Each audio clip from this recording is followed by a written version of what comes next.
Did Ohio do too much or too little when the coronavirus began to spread a year ago? Today marks 1 year since the very first restriction ordered by Governor Mike DeWine. Ever since then, critics and even many lawmakers have questioned his actions designed to stop the spread of the virus. News Center 7's Jim Oddie is live at the State House in Columbus to show us what medical experts are saying about DeWine's handling of the crisis. Jim?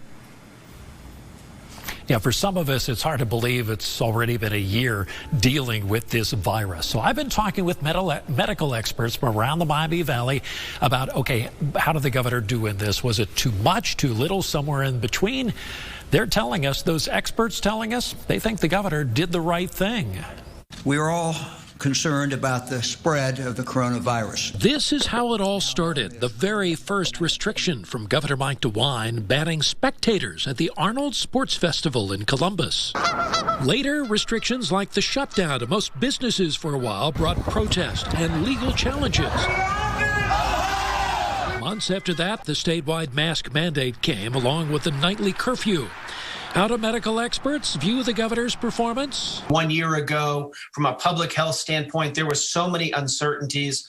From a medical standpoint, we couldn't diagnose, we didn't know the best treatments. We had so many different challenges medically, and we had just as many of those same challenges with public health. Dr. Burdett says a turning point was that mask mandate, which still remains controversial.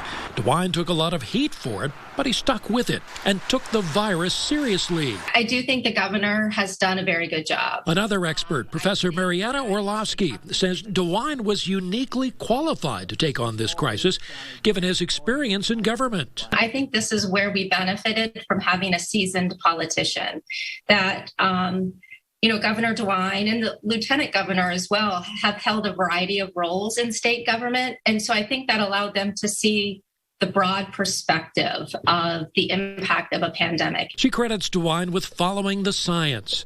Now, looking ahead under DeWine, what could be coming next?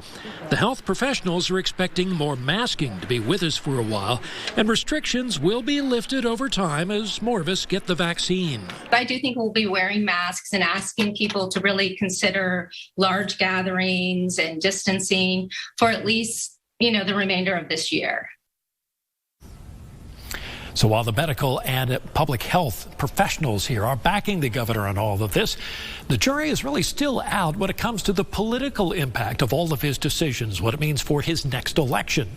I'll have more on that story coming up as our coverage from here at the State House continues. That's coming at 6. We're live at the State House in Columbus. Jim Oddie, News Center 7.